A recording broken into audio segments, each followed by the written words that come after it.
Good morning. Top 10 के बाद अब वक्त हो चला है वॉर रूम दिखाने का। नमस्कार, आपके साथ मैं हूं चित्रा त्रिपाठी। नमस्कार, मैं हूं आपके साथ अमन चोपड़ा।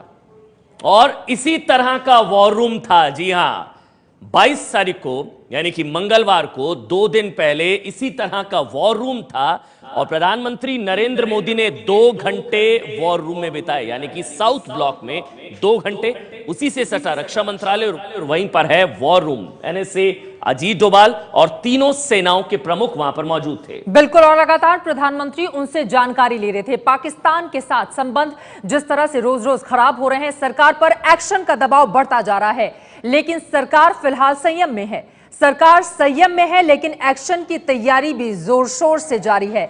एबीपी न्यूज आपको दे रहा है एक्सक्लूसिव खबर। और राष्ट्रीय सुरक्षा सलाहकार अजीत डोभाल, तीनों सेना प्रमुखों के साथ प्रधानमंत्री नरेंद्र मोदी ने बैठक की। जानकारियां दी गई, आतंकी ठिकानों की जानकारी दी गई, उनको बाकायदा मैप दिखाए गए और मैप पर सैंड मॉडल यानी कि रेत के मॉडल बनाकर दिखाया गया कि यहां यहां टेररिस्ट कैंप्स हैं जिन पर सर्जिकल स्ट्राइक की जा सकती है।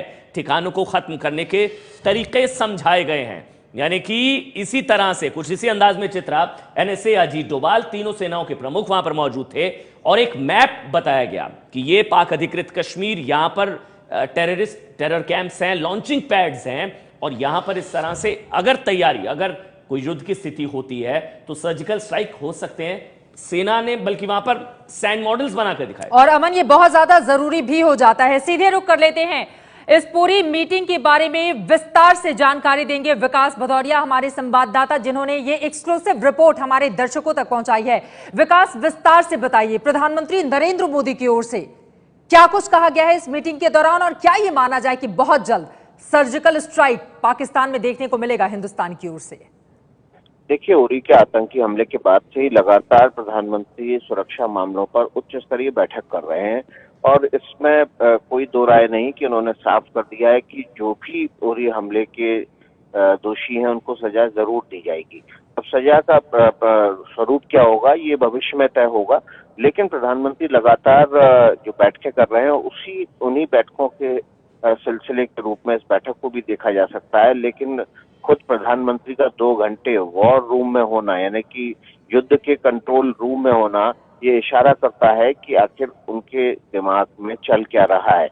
तकरीबन 2 घंटे तक प्रधानमंत्री वहां थे, तीनों सेनाओं के प्रमुख वहां थे, राष्ट्रीय सुरक्षा सलाहकार वॉर रूम में थे। ये साउथ ब्लॉक का सबसे ज्यादा, जिसको कहते हैं अति गोपनीय इलाका है और यहाँ पर किसी को भी आने जाने की इजाजत नहीं है। इस वॉर रूम के जरिए, ये वॉर रूम न केवल सैटेलाइट से कनेक्ट है, बल्कि ये वॉर रूम हर उस आर्मी के हेडक्वार्टर से, जो कि अलग अलग इलाकों में होते हैं, वहां से कनेक्ट है और यहाँ से आप सीधे पूरे युद्ध पर नजर रख सकते हैं। कल जब प्रधानमंत्री वहां पर पहुंचे थे तो वहां पर उनको नक्शे के जरिए पाकिस्तान के अलग अलग सामरिक ठिकानों के बारे में जानकारी दी गई और उन नक्शे पर लोकेशन बताने के बाद उनको जो सैंड मॉडल थे उनके जरिए उन सामरिक ठिकानों को दिखाया गया और सेना ने सर्जिकल स्ट्राइक की सूरत में वो किस रणनीति पर काम करेगी, क्या उसका प्लान होगा, वो उस सैंड मॉडल के जरिए प्रधानमंत्री को बताया। इस दौरान प्रधानमंत्री लगातार तीनों सेनाओं के प्रमुखों से सवाल भी पूछते रहे। उरी के आतंकी हमलों के बाद ये बेहद अहम है कि खुद प्रधानमंत्री वॉर रूम में है, सेना के युद्ध बिल्कुल 2 घंटे तक वहां पर बिताए। शुक्रिया विकास। तो चित्रा, ये जो बात प्रधानमंत्री ने कही थी कि बख्शा नहीं जाएगा, फिर मनोहर पर्रिकर ने कहा दिया कि हल्के में ना लें, जो प्रधानमंत्री ने कहा है, यानी कि ये जो मीटिंग हुई है इससे इस बात का अंदाजा लगाया जा सकता है कि ये विकल्प है, ये विकल्प तलाशा जा रहा है। और हम दिखा देते एक बार फिर से, सेना प्रमुख दलबीर सिंह सुहाग, वायुसेना प्रमुख अरुण राहा, नौसेना प्रमुख सुनील लांबा भी मौजूद थे एनएसए के साथ और प्रधानमंत्री नरेंद्र मोदी सबसे एक एक जानकारी ले रहे थे। पीएम को पावर पॉइंट प्रेजेंटेशन वहां पर दिया गया, उन्हें विस्तार से जानकारी दी गई, रेत के मॉडल दिखाए गए, इसलिए क्योंकि अगर हमला करना हो तो किन किन चीजों का हमें ध्यान रखना होगा और एरिया वो कौन कौन से होंगे। कुछ इसी तरह का टेबल था जो आप देख रहे हैं, ग्राफिक्स के जरिए हम आपको दिखा रहे हैं। कुछ इसी तरह का टेबल था और ये जो आप ग्रे कलर से देख रहे हैं, ये इसी तरह से रेत के मॉडल बनाकर दिखाए गए थे कि अगर इस तरह का ऑप्शन है, अगर विकल्प है, अगर सर्जिकल स्ट्राइक होती है, जो लॉन्चिंग पैड्स हैं पीओके में या जो टेरर कैंप्स हैं, तो फिर किस तरह से किया जा सकता है। क्योंकि ये आपको बता दें, वॉर रूम में 2 घंटे बिताना, जिस तरह से विकास भदौरिया ने भी बताया कि मायने रखता है, और इस बात की तरफ भी अंदेशा जरूर जाहिर होता है कि यह भी विकल्प अभी बंद नहीं किया गया है।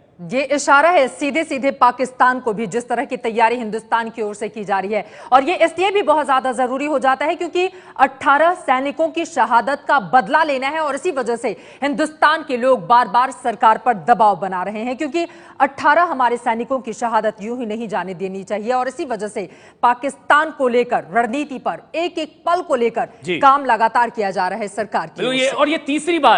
और ये तीसरी बार है जब इस तरह से वॉर रूम में प्रधानमंत्री नरेंद्र मोदी को देखा गया। लेकिन इस बार अहमियत इसलिए ज्यादा बढ़ जाती है क्योंकि उरी हमले के बाद देश में गुस्सा जो है